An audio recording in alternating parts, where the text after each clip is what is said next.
ओम शांति। ओम शांति। ओम शांति। 24/9/24 प्रातः मुरली।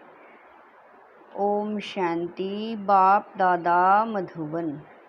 मीठे बच्चे, तुम जितना समय बाप की याद में रहेंगे उतना समय कमाई ही कमाई है। याद से ही तुम बाप के समीप आते जाएंगे। प्रश्न है, जो बच्चे याद में नहीं रह सकते हैं उन्हें किस बात में लज्जा आती है? उत्तर है, अपना चार्ट रखने में उन्हें लज्जा आती है। समझते हैं सच लिखेंगे तो बाबा क्या कहेंगे। लेकिन बच्चों का कल्याण इसमें ही है कि सच्चा सच्चा चार्ट लिखते रहें। चार्ट लिखने में बहुत फायदे हैं। बाबा कहते बच्चे इसमें लज्जा मत करो। ओम शांति। रूहानी बाप बैठ बच्चों को समझाते हैं। अब तुम बच्चे 15 मिनट पहले आकर यहाँ बाप की याद में बैठते हो। अब यहाँ और तो कोई काम है नहीं, बाप की याद में ही आकर बैठते हो। भक्ति मार्ग में तो बाप का परिचय है नहीं, यहाँ बाप का परिचय मिला है और बाप कहते हैं मामे कम याद करो। मैं तो सब बच्चों का बाप हूँ। बाप को याद करने से वर्षा तो ऑटोमेटिकली याद आना चाहिए। छोटे बच्चे तो नहीं होना, भले लिखते हैं हम 5 मास व 2 मास के हैं, परंतु तुम्हारी कर्म इंद्रियां तो बड़ी हैं। तो रूहानी बाप समझाते हैं यहाँ बाप और वर्षे की याद में बैठना है। जानते हो हम नर से नारायण बनने के पुरुषार्थ में तत्पर हैं व स्वर्ग में जाने के लिए पुरुषार्थ कर रहे हैं। तो यह बच्चों को नोट करना चाहिए। हमने यहाँ बैठे बैठे कितना समय याद किया। लिखने से बाप समझ जाएंगे, ऐसे नहीं कि याद का मालूम पड़ता है। हर एक कितना समय याद में रहते हैं वह तो हर एक अपने चार्ट से समझ सकते हैं। बाप की याद थी या बुद्धि कहाँ और तरफ चली गई, यह भी बुद्धि में है। अभी बाबा आएंगे तो यह भी याद ठहरी ना। कितना समय याद किया वह चार्ट में सच लिखेंगे। झूठ लिखने से तो और ही 100 गुना पाप चढ़ेगा और ही नुकसान हो जाएगा। इसलिए सच लिखना है। जितना याद करेंगे उतना विक्रम विनाश होंगे। और यह भी जानते हो हम नज़दीक आते जाते हैं। आखिरी जब याद पूरी हो जाएगी तो हम फिर बाबा के पास चले जाएंगे। फिर कोई तो झट नई दुनिया में आकर पार्ट बजाएंगे, कोई वहाँ ही बैठे रहेंगे। वहाँ कोई संकल्प तो आएगा नहीं। वह है ही मुक्ति धाम, दुख सुख से न्यारे। सुख धाम में जाने के लिए अब तुम पुरुषार्थ करते हो। जितना तुम याद करेंगे उतना विक्रम विनाश होंगे। याद का चार्ट रखने से ज्ञान की धारणा भी अच्छी होगी। चार्ट रखने में तो फायदा ही है। बाबा जानते हैं याद में न रहने कारण लिखने में लज्जा आती है। बाबा क्या कहेंगे मुरली में सुना देंगे। बाप कहते हैं इसमें लज्जा की क्या बात है, दिल अंदर हर एक समझ सकते हैं। हम याद करते हैं व नहीं, कल्याणकारी बाप तो समझाते हैं। नोट करेंगे तो कल्याण होगा। जब तक बाबा आए उतना समय जो बैठे उसमें याद का चार्ट कितना रहा, फर्क देखना चाहिए। प्यारी चीज को तो बहुत याद किया जाता है। कुमार कुमारी की सगाई होती है तो दिल में एक दो की याद ठहर जाती है, फिर शादी होने से पक्की हो जाती है। बगैर देखे समझ जाते हैं हमारी सगाई हुई है। अभी तुम बच्चे जानते हो कि शिव बाबा हमारा बेहद का बाप है। भले देखा नहीं है परंतु बुद्धि से समझ सकते हो। वह बाप अगर नाम रूप से न्यारा है तो फिर पूजा किसकी करते हो, याद क्यों करते हो। नाम रूप से न्यारी बेअंत तो कोई चीज होती नहीं। जरूर चीज को देखा जाता है तब वर्णन होता है। आकाश को भी देखते हैं ना, बेअंत कह नहीं सकते। भक्ति मार्ग में भगवान को याद करते हैं। हे भगवान तो बेअंत थोड़ा ही कहेंगे, हे भगवान कहने से तो झट उनकी याद आती है। तो जरूर कोई चीज है। आत्मा को भी जाना जाता है, देखा नहीं जाता।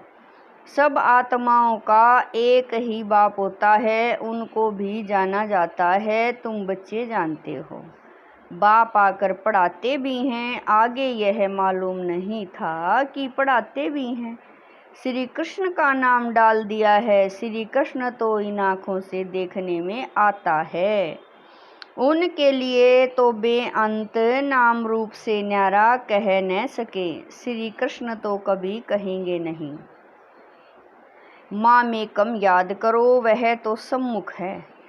उनको बाबा भी नहीं कहेंगे। माताएं तो श्री कृष्ण को बच्चा समझ गोद में बिठाती हैं। जन्माष्टमी पर छोटे श्री कृष्ण को झुलाएंगे। क्या सदैव छोटा ही है। फिर रास विलास भी करते हैं तो जरूर थोड़ा बड़ा हुआ, फिर ऊन से बड़ा हुआ। वह क्या हुआ, कहाँ गया, किसको भी पता नहीं। सदैव छोटा शरीर तो नहीं होगा ना। कुछ भी ख्याल नहीं करते। यह पूजा आदि की रस्म चली आती है। ज्ञान तो कोई में है नहीं।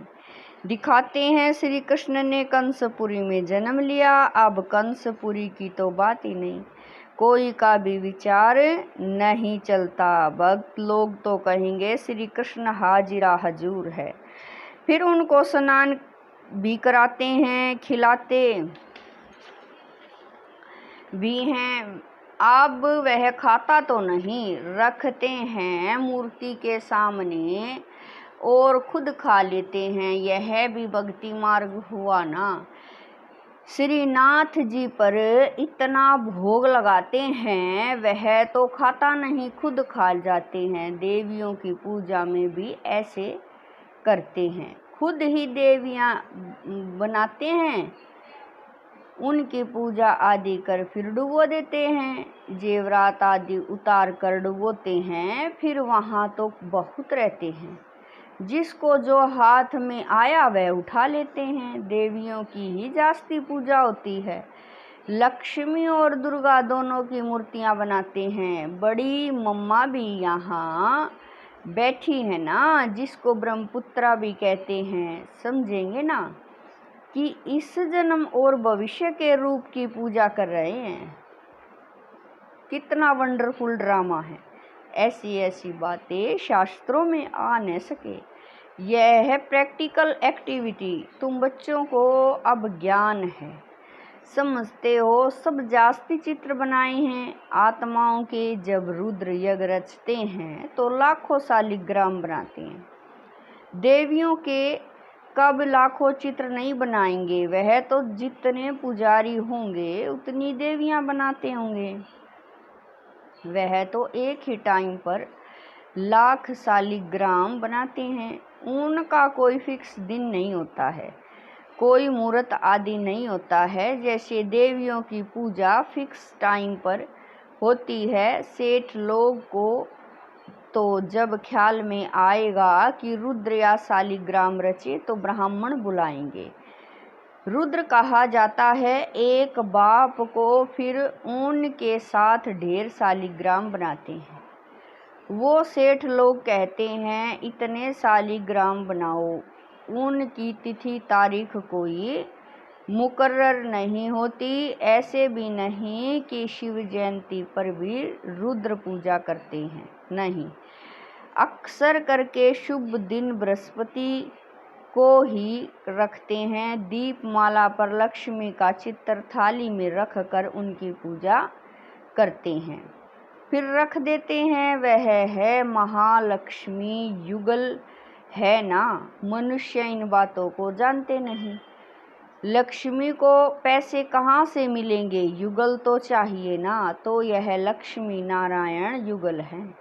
नाम फिर महालक्ष्मी रख देते हैं। देवियाँ कब हुई, बाबा कह रहे हैं, देवियाँ कब हुई, महालक्ष्मी कब होकर गई, यह सब बातें मनुष्य नहीं जानते।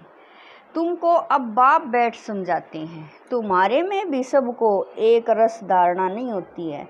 बाबा इतना सब समझाकर फिर भी कहते शिव बाबा याद है, वर्षा याद है, मूल बात है यह भक्ति मार्ग में कितना पैसा वेस्ट करते हैं। यहाँ तुम्हारी पाई भी वेस्ट नहीं होती है। तुम सर्विस करते हो सॉल्वेंट बनने के लिए, भक्ति मार्ग में तो बहुत पैसे खर्च करते हैं, इनसॉल्वेंट बन पड़ते हैं, सब मिट्टी में मिल जाता है। कितना फर्क है।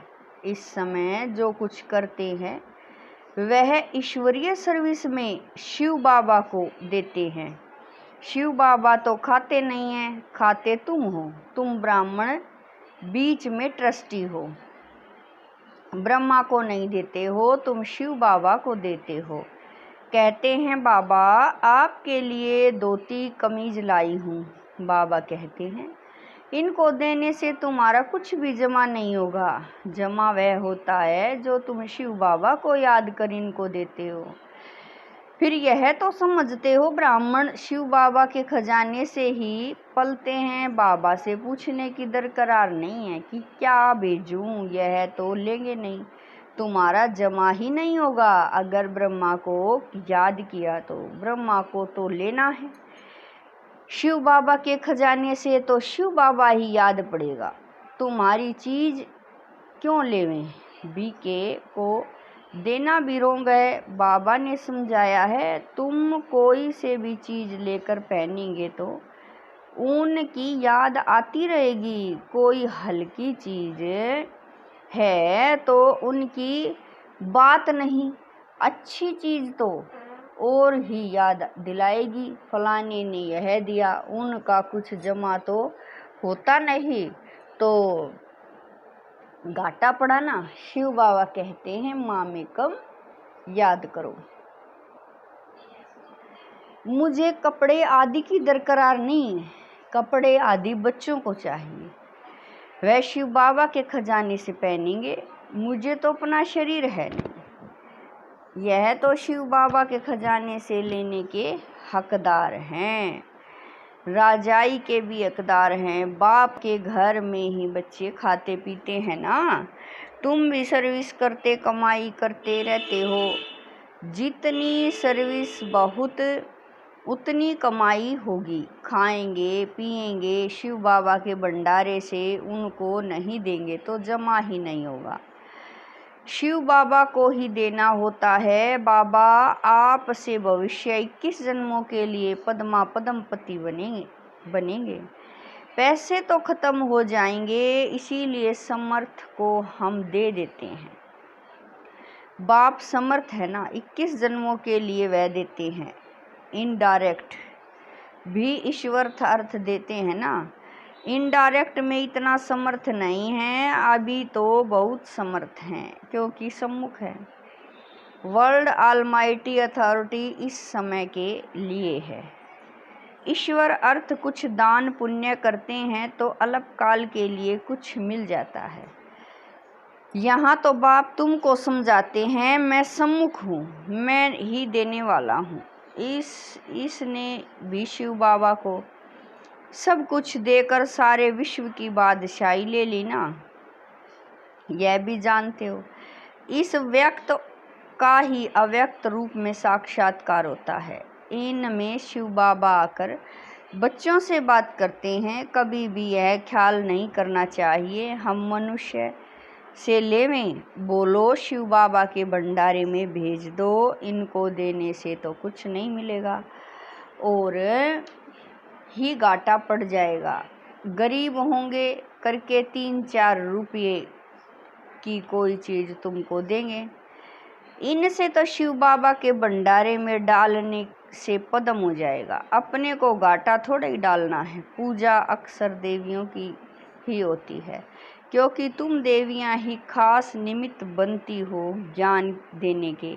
भले गोप भी समझाते हैं, परंतु अक्सर करके तो माताएं ही ब्राह्मणी बन रास्ता बताती हैं, इसीलिए देवियों का नाम जास्ती है। देवियों की बहुत पूजा होती है, यह भी तुम बच्चे समझते हो। आधा कल्प हम पूज्य थे, पहले है फुल पूज्य, फिर सेमी पूज्य, क्योंकि 2 कला कम हो जाती है। राम की डिनास्टी कहेंगे त्रेता में, वह तो लाखों वर्ष की बात कह देते हैं, तो उनका कोई हिसाब ही नहीं हो सकता। भक्ति मार्ग वालों की बुद्धि में और तुम्हारी बुद्धि में कितना रात दिन का फर्क है। तुम हो ईश्वरीय बुद्धि, वह है रावण की बुद्धि। तुम्हारी बुद्धि में है कि यह सारा चक्कर ही 5000 वर्ष का है जो फिरता रहता है। जो रात में है वह कहते हैं लाखों वर्ष, जो दिन में है वह कहते 5000 वर्ष। आधा कल्प भक्ति मार्ग में तुमने असत्य बातें सुनी हैं। सतयुग में ऐसी बातें होती ही नहीं, वहाँ तो वर्षा मिलता है। अब तुमको डायरेक्ट मत मिलती है, श्रीमद् भगवत गीता है ना, और कोई शास्त्र पर श्रीमद् नाम है नहीं। हर 5000 वर्ष बाद यह पुरुषोत्तम संगम युग गीता का युग आता है। लाखों वर्ष की तो बात हो नहीं सकती है। कभी भी कोई आए तो ले जाओ संगम पर। बेहद के बाप ने रचयिता अर्थात अपना और रचना का सारा परिचय दिया है, फिर भी कहते हैं अच्छा बाप को याद करो और कुछ धारणा नहीं कर सकते हो तो अपने को आत्मा समझ बाप को याद करो। पवित्र तो बनना ही है। बाप से वर्षा लेते हो तो दैवी गुण भी धारण करने हैं। अच्छा, मीठे मीठे शकील दे बच्चों प्रति माता पिता बाप दादा का याद प्यार और गुड मॉर्निंग। रूहानी बाप की रूहानी बच्चों को नमस्ते। हम रूहानी बच्चों की रूहानी माता पिता बाप दादा को दिलवा जान शिकवा प्रेम से याद प्यार गुड मॉर्निंग नमस्ते।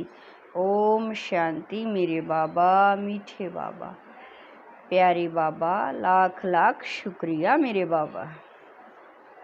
धारणा के लिए मुख्य सार है। नंबर 1, 21 जन्मों के लिए पद्मों की कमाई जमा करने के लिए डायरेक्ट ईश्वरीय सेवा में सब कुछ सफल करना है। ट्रस्टी बन शिव बाबा के नाम पर सेवा करनी है। नंबर 2, याद में जितना समय बैठते उतना समय बुद्धि कहाँ कहाँ गई यह चेक करना है। अपना सच्चा सच्चा पोता मेल रखना है। नर से नारायण बनने के लिए बाप और वर्षे की याद में रहना है। वरदान है विस्मृति की दुनिया से निकल स्मृति स्वरूप रहे। हीरो पार्ट बजाने वाले विशेष आत्मा भव। वरदान है विस्मृति की दुनिया से निकल स्मृति स्वरूप रहे। हीरो पार्ट बजाने वाले विशेष आत्मा भव। यह संगम युग स्मृति का युग है और कलयुग विस्मृति का युग है। आप सब विस्मृति की दुनिया से निकल आए। जो स्मृति स्वरूप है वही हीरो पार्ट बजाने वाली विशेष आत्मा है। इस समय डबल हीरो हो, एक हीरे समान वैल्यूबल भावक है। एक हीरे समान वैल्यूएबल बने हो, दूसरा हीरो पार्ट है। तो यही दिल का गीत सदा बजता रहे कि वाह मेरा श्रेष्ठ भाग्य। जैसे देह का आक्यूपेशन याद रहता है, ऐसे ये अविनाशी आक्यूपेशन की मैं श्रेष्ठ आत्मा हूँ। याद रहे तब कहेंगे विशेष आत्मा। स्लोगन है हिम्मत का पहला कदम आगे बढ़ाओ, तो बाप की संपूर्ण मदद मिलेगी। स्लोगन है हिम्मत का पहला कदम आगे बढ़ाओ, तो बाप की संपूर्ण मदद मिलेगी। ओम शांति।